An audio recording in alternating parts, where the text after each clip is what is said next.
नमस्कार, बहुत स्वागत है आपका डेली 24 भारत में। मैं हूं आपके साथ अनीता शर्मा। शुरुआत करते उत्तर प्रदेश की बड़ी खबरों से। यूपी की महत्वाकांक्षी लखनऊ कानपुर एक्सप्रेसवे परियोजना का सोमवार को लोकार्पण हो गया। उन्नाव के पटरी स्थित एरिया में आयोजित कार्यक्रम में रक्षा मंत्री राजनाथ सिंह, केंद्रीय सड़क परिवहन एवं राजमार्ग मंत्री नितिन गडकरी और मुख्यमंत्री योगी आदित्यनाथ ने एक्सप्रेसवे का उद्घाटन किया। लोकार्पण के साथ ही ये हाई स्पीड एक्सप्रेसवे आम जनता के लिए खुल गया। इससे लखनऊ और कानपुर के बीच यात्रा अधिक तेज, सुरक्षित और सुविधाजनक होगी। बता दें कि अभी 2.5 से 3 घंटे लखनऊ से कानपुर सफर पूरा करने में लगता है, लेकिन एक्सप्रेसवे के खुलने के बाद से ये सफर महज 30 से 45 मिनट में पूरा हो जाएगा। लखनऊ एक्सप्रेसवे कानपुर 63 किलोमीटर लंबा है और उद्घाटन से पहले मुख्यमंत्री योगी आदित्यनाथ ने सोशल मीडिया प्लेटफॉर्म एक्स पर पोस्ट किया और कहा कि जब सड़कें बेहतरीन होती है तब दूरी घटने के साथ साथ विकास की गति बढ़ती है, निवेश के नए द्वार खुलते हैं और जनजीवन में नई संभावना का संचार होता है। वहीं यूपी के संभल में समाजवादी पार्टी के राष्ट्रीय महासचिव शिवपाल यादव, सपा मंत्री और 5 बार विधायक रहे ओमकार सिंह यादव के आवास पर पहुंचे, जहां उन्होंने परिजनों से मुलाकात करके शोक संवेदनाएं व्यक्त की और परिवार को सत्तावना भी दी। इस दौरान मीडिया से बातचीत करते हुए शिवपाल यादव ने कहा कि मुद्दे पर प्रदेश सरकार को घेरा और गोरखपुर में उपेंद्र शुक्ला की गिरफ्तारी को लेकर उन्होंने इसे गलत बताया और राम मंदिर मामले में दोषियों के खिलाफ कार्रवाई की मांग की। अंकिता गोयल प्रकरण का जिक्र करते हुए शिवपाल यादव ने कहा कि प्रदेश में कानून व्यवस्था पूरी तरह से विफल हो चुकी है। उन्होंने आरोप लगाया कि लगातार अपराध, दुष्कर्म और भ्रष्टाचार की घटनाएं बढ़ रही हैं, जिससे जनता परेशान है। उन्होंने बिजली दरों में बढ़ोतरी को लेकर भी सरकार पर निशाना साधते हुए कहा कि बिजली पहले से ही महंगी थी और अब इसमें और इजाफा कर दिया गया है। बुलडोजर कार्रवाई और एनकाउंटर पर सवाल उठाते हुए उन्होंने कहा कि कुछ वर्गों के साथ भेदभाव किया जा रहा है। 2027 के विधानसभा चुनाव को लेकर उन्होंने दावा किया कि जनता ने मन बना लिया है और इस बार अखिलेश यादव को मुख्यमंत्री बनाएगी। और मंत्री भी रहे, तो हम लोगों ने एक बढ़िया इंसान, समाजवादी पार्टी का सीनियर लीडर हम लोगों ने खोया है। इसका हम लोगों को बहुत ही दुख है। उन्हीं को देने श्रद्धांजलि देने हम आए। उनके निधन से यहाँ के कार्यकर्ताओं से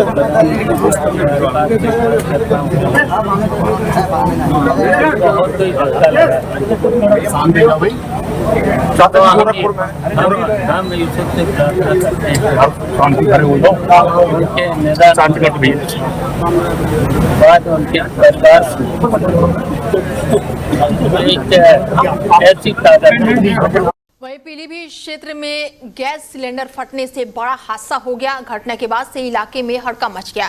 जानकारी के अनुसार ट्रक में वेल्डिंग का काम किया जा रहा था और इसी दौरान अचानक से ही गैस सिलेंडर में विस्फोट हो गया। हादसे में ट्रक चालक समेत 3 लोग गंभीर रूप से घायल हो गए हैं और धमाके की आवाज सुनकर आसपास के लोग मौके पर पहुंचे और घायलों को बाहर निकाला गया। घटना की सूचना मिलते ही पुलिस मौके पर पहुंची है और पुलिस ने स्थानीय लोगों की मदद से सभी घायलों को इलाज के लिए जिला अस्पताल भिजवाया, जहाँ उनका उपचार जारी है। हादसे के बाद से मौके पर काफी देर तक अफरा तफरी का माहौल बना रहा। पुलिस ने घटना की जानकारी जुटानी शुरू कर दी है और हादसों के कारणों की जांच की जा रही है। स्थानीय लोगों के अनुसार वेल्डिंग के दौरान अचानक सिलेंडर फटने से यह दुर्घटना हुई।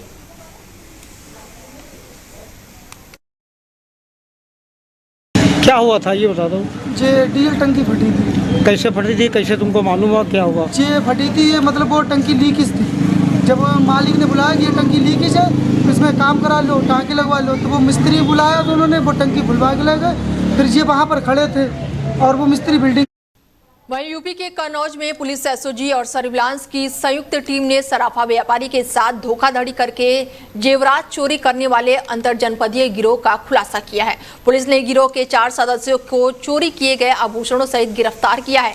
एसपी विनोद कुमार ने मामले का खुलासा करते हुए बताया कि सीओ सदर शिल्पा वर्मा के नेतृत्व में थाना तालग्राम पुलिस और एसओजी और सर्विलांस की टीम ने पुलिस कार्रवाई करते हुए इस गिरोह को पकड़ लिया है। आरोपियों पर सराफा व्यापारियों के साथ धोखाधड़ी करके जेवरात चोरी करने का आरोप है। पुलिस ने गिरफ्तार आरोपियों के कब्जे से चोरी किए गए आभूषण, नकदी और एक गाड़ी बरामद की है। पूछताछ में पुलिस जो है वो गिरोह से जुड़े अन्य लोगों और वारदातों की जानकारी जुटा रही है। पुलिस अधिकारियों ने बताया कि संयुक्त टीम की कार्रवाई से सराफा व्यापारी के साथ हुई चोरी की घटना का सफल अनावरण हुआ और मामले में आगे की कानूनी कार्रवाई की जा रही है। कस्बे में एक पटेल ज्वेलर्स की दुकान है, जहां पर 9 तारीख को 2 महिलाएं और एक पुरुष था उनके साथ, जो ज्वेलरी खरीदने के नाम पर वहां पर बैठे थे।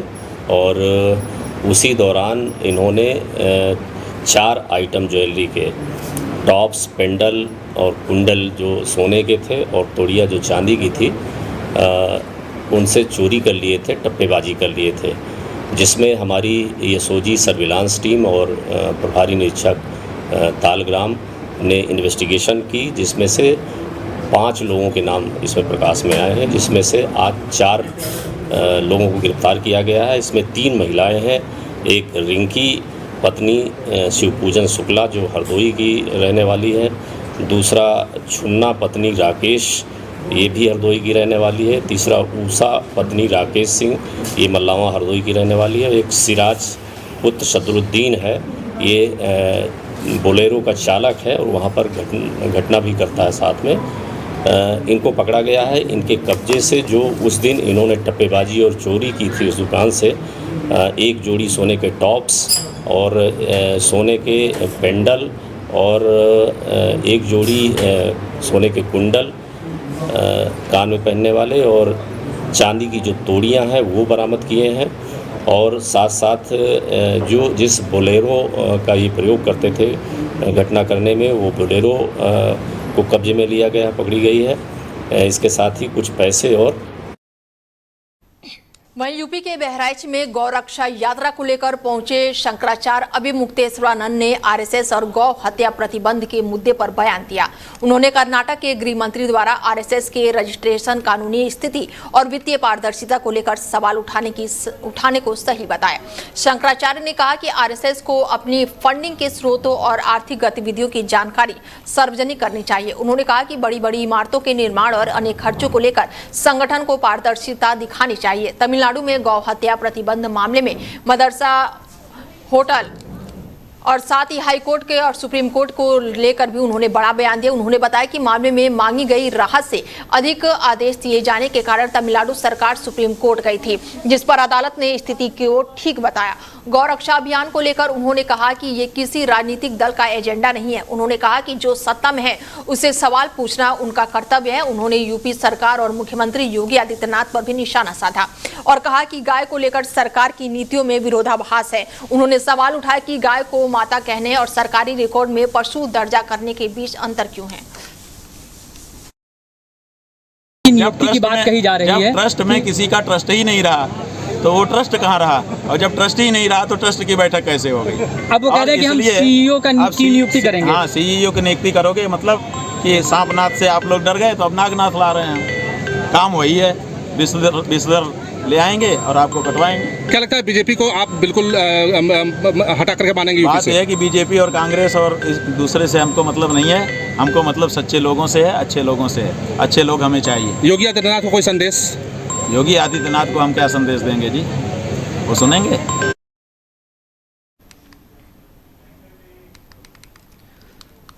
खबर यूपी के ललितपुर से है, जहां पर ललितपुर में प्रधान जो है अपनी हत्या करवाना चाहता था और इसको लेकर अब पुलिस जो है लगातार कार्रवाई करती हुई दिखाई दे रही है। पीड़ित परिवार ने पुलिस अधीक्षक को शिकायती पत्र देकर उस जान की सुरक्षा मांगी है और पूरा परिवार जो है वो थाने पहुंचा हुआ है। ऐसे में प्रधान का कहना है कि नोई के हिस्से की जमीन हमारे लिए रजिस्ट्री करवा दी गई है और रिश्तेदारों की भूमि हमने ले ली है। वहीं प्रार्थना पत्र में पति और परिजनों ने कहा है कि हम उस जमीन कैसे दिला दें जहां वो आजीविका रही है। इस बात को लेकर दबंग प्रधान और उसके 2 लड़कों और ड्राइवर और उसके साथ चलने वाले लोग जो हैं अज्ञात व्यक्ति थाने में मौजूद रहे और मध्य प्रदेश पृथ्वीपुर जा रहे थे। और इस दौरान ये हमारा नाम विजय है, हम पूरा कला के हैं। छोटे बाबा के पास खरक समस्या ये है कि प्रधान हमारे जो जान से ख़त्म करने के चक्कर में चल रहे हैं। हमारे जो बेनई हैं बैरवारा के, एक भाई की उनने ज़मीन 1.25 एकड़ करवा ली, और एक भाई की 1.25 एकड़ ज़मीन जो है उनके नाम हो गई, माता से दोनों भाई के नाम, एक की इनने करवा ली, एक की उनके पे हो गई। अब ये हमको धमकी दे रहे कि तुम अपने लिए बेनई की 1.25 एकड़ और हमको ज़मीन दिलवाओ, ना तो हम जान से ख़त्म कर दो। हम MP जा रहे थे पीथीपुर, बीच में इनने आगे से स्कॉर्पियो आई, हम 2 जने जा रहे थे, इनने हम साइड में लगाते गए, नहीं हमें कोई गुंजाइश मिली तो हम खड़े हो गए। इनने गेट खोल के गाली गलौज हमारा गलीबान और गाली गलौज माँ बहनों की बिटियों की गाली गई। हम अपने आप चुपचाप कुछ नहीं, प्रधान जी कहते रहे, हमने कुछ नहीं कहा। पुलिस से शिकायत करी, फिर क्या हुआ? पुलिस से शिकायत हुई तो पुलिस ने जाएगी, कहते पुलिस ने जाएगी कि प्रधान जी तुम ये क्या कर रहे हो, तो बस उनने वही बता दी और बता दिया बस कि शांत रहो, और क्या होगा, कुछ नहीं हुआ। फिर दूसरी बार फिर क्या घटना घटी? दूसरी बार फिर ये घटना कि हम इनके घर उड़ानों दे गए। फिर ये आए रात में लगभग 9 बजे के टाइम पे, ये आए रात में तो इनने गाली गलौज करी, दुआरे दरवाजे भीतरे धसल लगे, हमारी जनी मानते आती उनने कि अब कोई मांस मरे जाते, तो इन्होंने ढकेल निकाल के कोनो को भीतरे पेड़ दो, कोनो को कचू का ये इनने की लगो साले में गोली भी लाते देरे की बात आती, लाइट आती नहीं, क्या करे मैं। फिर भी बच्चे 2 घटना हमारे ऊपर घटी, और 2 ठाकुरों के बाइक से एक्सीडेंट, मतलब। वहीं बदायूं क्षेत्र में एक 32 साल के युवक ने घर में फांसी लगाकर आत्महत्या कर ली है। घटना की जानकारी होते ही परिवार में चीख पुकार मच गई और सूचना पर पहुंची पुलिस ने शव को कब्जे में लेकर पोस्टमार्टम के लिए जिला मुख्यालय भेज दिया। मृतक की पहचान रवि कुमार पुत्र छोटे लाल के रूप में हुई है। पुलिस के अनुसार रवि मूल रूप से बदायूं जिले का रहने वाला है, लेकिन जन्म से ही वो सजौनी गांव में रह रहा था। परिजनों ने बताया कि सुबह से ही रवि कमरे से बाहर नहीं निकला और काफी देर तक आवाज न आने पर परिजन गांव के लोगों ने दरवाजा खटखटाया और जवाब न मिलने पर दरवाजा खोला गया और रवि फंदे से लटका हुआ मिला। आनन फानन में उसे उतारकर जिला अस्पताल ले जाया गया, लेकिन तब तक उसकी जान जा चुकी थी। इसके बाद से पुलिस को सूचना दी गई। वहीं पुलिस अब पूरे मामले की जांच पड़ताल में जुटी हुई है। वहीं बदायूं के राजकीय मेडिकल कॉलेज का एक वीडियो सोशल मीडिया पर तेजी से वायरल हो रहा है। वीडियो में एक युवक अपनी करीबी 17 साल की बहन को अचेत अवस्था में कंधे पर उठाकर मेडिकल कॉलेज की सीढ़ियों से नीचे ले जाते हुए दिखाई दे रहा है। घटना के बाद से स्वास्थ्य व्यवस्था और मरीजों के साथ व्यवहार को लेकर सवाल उठने लगे हैं। बताया जा रहा है कि युवक जो है तरन्नुम बरेली जिले के आमला थाना क्षेत्र के हुसैनपुर की रहने वाली थी। वीडियो में उसकी मां भी साथ में नजर आ रही है। आरोप लगाया गया है कि इलाज के लिए लाई गई युवती को बिना उपचार वापस भेज दिया गया और रास्ते में उसकी जान चली गई। हालांकि इन आरोपों की पुष्टि नहीं हुई है और डेली 24 भारत भी इस वायरल वीडियो की पुष्टि नहीं करता है। कॉलेज प्रशासन के अनुसार युवती को ओपीडी में लाया गया था, जहां पर मनोचिकित्सक विभाग के डॉक्टरों ने उसका परीक्षण किया और इसके बाद से युवती को गंभीर मानसिक बीमारी से पीड़ित बताया गया। क्या हुआ था भाई? रात में लेके गया था अपनी बहन को, तो इन लोगों ने ऑक्सीजन की उसे ज़रूरत थी, इन्होंने ऑक्सीजन नहीं लगाया बिल्कुल। मेरी बहन मैंने कही 2 घंटे वो रात भर रोक ले, सुबह को मैं ले जाऊंगा। ऐसे कह रहे हैं क्या उधर ले जाओ क्या बरेली ले जाओ। मैंने कि सुबह तक रोक ले, इसका ऑक्सीजन लग जाएगा तभी मैं ले जाऊँगा। उनने ना मानी कि रात में कोई खतरा हो गया तो हम जिम्मेदार नहीं हैं। मैंने कि मैं लिख के दे रहा हूँ, अगर रात में कोई खतरा होता है तो मैं जिम्मेदार हूँ, मगर इनने नहीं रोका। रात वाले ने क्या ले जाओ, 1 मिनट की मोहलत नहीं है। वहीं केंद्र सरकार में वित्तीय राज्य मंत्री और भारतीय जनता पार्टी यूपी के अध्यक्ष अपने 1 दिवसीय दौरे पर बहराइच पहुंचे। उनके आगमन पर घाघरा घाट समेत रास्तों में कई जगहों पर बीजेपी कार्यकर्ताओं ने जोरदार स्वागत किया। पयागपुर विधानसभा क्षेत्र में हुजूरपुर और पयागपुर में बीजेपी विधायक सुभाष त्रिपाठी के नेतृत्व में बड़ी संख्या में कार्यकर्ता मौजूद रहे। कार्यकर्ताओं ने प्रदेश अध्यक्ष का फूल मालाओं से स्वागत किया और इस दौरान बुलडोजर से फूल बरसाकर उनका अभिनंदन किया गया। कार्यक्रम में बीजेपी विधायक और विधानसभा संयोजक निशांत त्रिपाठी सहित पार्टी के पदाधिकारी मौजूद रहे और ऐसे में स्थानीय नेता भी शामिल हुए। प्रदेश अध्यक्ष का बहराइच जिले के अन्य विधानसभा क्षेत्रों में भी कार्यक्रम प्रस्तावित रहा। वहीं विश्व प्रसिद्ध किचौछा शरीफ स्थित हजरत मखदूम अशरफ जहांगीर सिमनानी रहमतुल्लाह औलादा की दरगाह पर 640वीं सालाना उर्स का आगाज मंगलवार को पूरे धार्मिक उल्लास के साथ हुआ।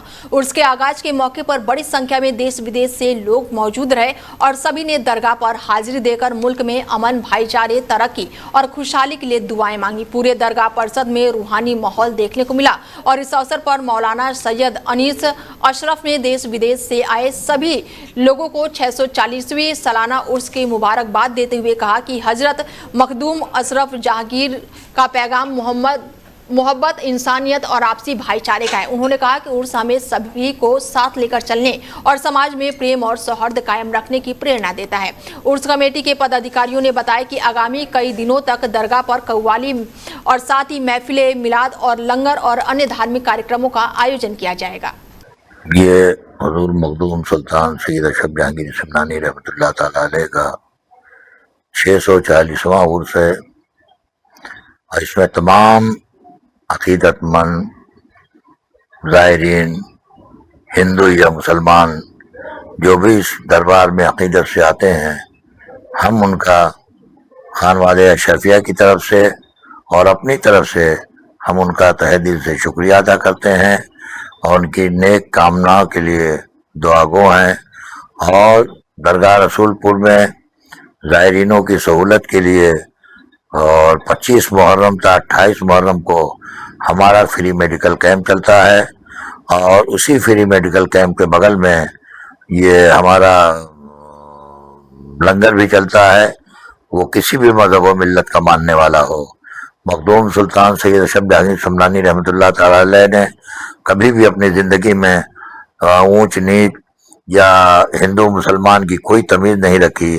उसी लिहाज को रखते हुए ये लंगर है, हर आदमी खा सकता है, जो भी मखदूम साहब का मानने वाला हो, किसी भी मज़हब व मिल्लत का हो। उसके लिए 26, 27, 28 3 दिन सुबह में पूरी सब्जी और शाम में बिरयानी हर आदमी को सहूलत के लिए इंतज़ाम किया गया है। और आए हुए तमाम ज़ायरीनों से हमारा मुझसे मुअद्दबाना गुजारिश करेंगे कि आप दरबार में आइए तो हमारी मदद कीजिए। किसी तरह की कोई भी अगर कमी होती है तो उसको फौरन इंतजामिया कमेटी में बताइए या हमारा माइक चलता रहेगा, हमारा माइक पूरे दरगाह में है। कोई कमी अगर है, हमारे इंतजाम में कमी है या किसी तरह की कोई भी दिक्कत आपको हो रही है तो आप फ्री मेडिकल कैंप पर आकर के बता सकते हैं या इंतजामिया कमेटी में बता सकते हैं। हमारे साहबजादे सैयद अजीज अशरफ बड़ी जिद्दोजहद कर करके साहिब सज्जादा के नेतृत्व में। वहीं राजघाट चौकी क्षेत्र में एक व्यक्ति का कई दिन पुराना शव संदिग्ध परिस्थितियों में मिलने से इलाके में सनसनी फैल गई। शव का हाथ और पैर बुरी तरह से क्षतिग्रस्त पाया गया है, जिससे उसकी पहचान करना फिलहाल संभव नहीं हो सका।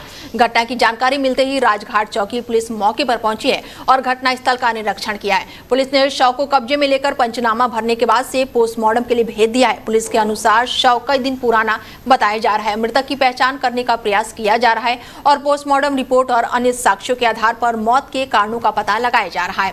फिलहाल पुलिस सभी पहलुओं को ध्यान में रखते हुए मामले की जांच में जुटी है।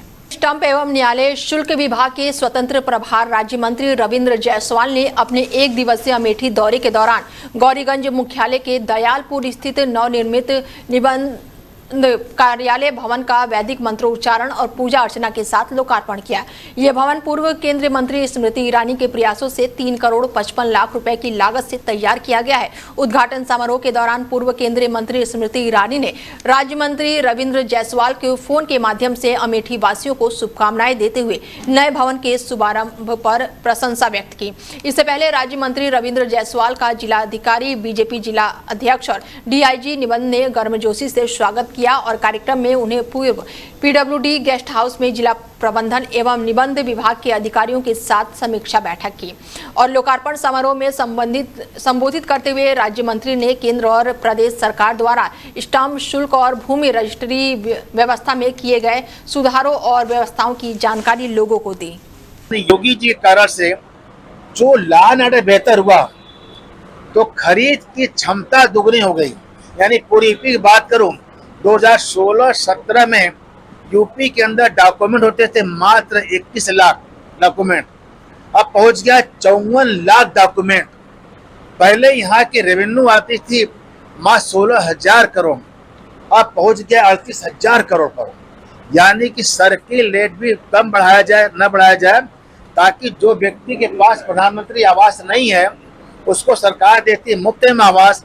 जो स्वाभिमानी व्यक्ति अपना खरीद रहा है उस पर टैक्स के भार न होने पावे, इसलिए सर्किल रेट को रोका जाए। रोकने के बावजूद हमारी रेवेन्यू बढ़ गई है 38,000।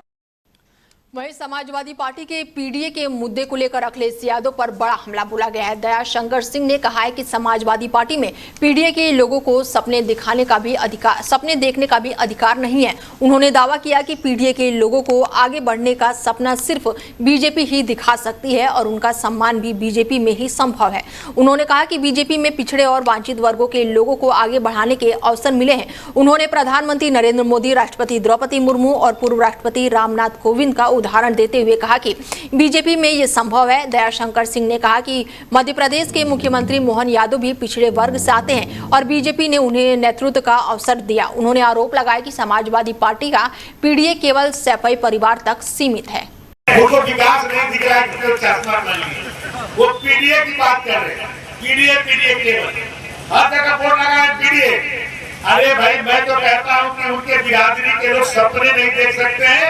पीडीए की तो बात छोड़िए, कोई समाजवादी पार्टी का कोई तो क्या करता। जो अखिलेश यादव का बिरादरी का है वो मुख्यमंत्री बनने का सपना देख सकता है, राष्ट्रीय अध्यक्ष बनने का सपना देख सकता है। देख सकता है तो बताइए, देख सकता हो। लेकिन भारतीय जनता पार्टी में उन्हीं के बिरादरी का व्यक्ति प्रधानमंत्री बनने का सपना देख सकता है, भाजपा के राष्ट्रीय अध्यक्ष बनने का सपना दे सकता है। वो क्या पीडीए की बात करते हैं? मोहन यादव उन्हीं के बिरादरी के है ना। मोहन यादव आज मध्य प्रदेश के मुख्यमंत्री हैं कि नहीं है? आज उनके बिरादरी के लोगों को भी सोचना चाहिए कि जो आदमी अपने बिरादरी के लिए सपना नहीं दिखा सकता है वो पीडीए के क्या सपना दिखाएगा। पीडीए के सपना को दिखाएगा तो भारतीय जनता पार्टी। आज एक मोदी जी किसके घर के लोग हैं? मोदी जी किस परिवार में पैदा हुए थे? आज मोदी जी देश के प्रधानमंत्री, दुनिया के सबसे लोकप्रिय नेता है। वो पीडीए नहीं है, ये भारतीय जनता पार्टी में संभव है। जो द्रौपदी मुर्मू है, भारत की प्रथम महिला का गौरव प्राप्त हुआ है, वो क्या है? एक सामान्य परिवार में एक वार्ड स्तर पर काम शुरू करके आज भारत की राष्ट्रपति बनी है। मेरे साथ काम करने वाले। वहीं यूपी के बलिया जनपद के रेवती थाना क्षेत्र में युवक की मौत के मामले को लेकर सियासत तेज हो गई है। समाजवादी पार्टी के सलेमपुर सांसद रमाशंकर राजभर ने बलिया पुलिस की कार्यशैली पर सवाल उठाते हुए मामले की निष्पक्ष जांच की मांग की है। सांसद रमाशंकर राजभर ने कहा कि पूरे प्रकरण की गहनता से जांच पड़ताल होनी चाहिए और यदि जांच में किसी पुलिसकर्मी की भूमिका दोषपूर्ण पाई गई है तो उसके खिलाफ सख्त कानूनी कार्रवाई की जाए।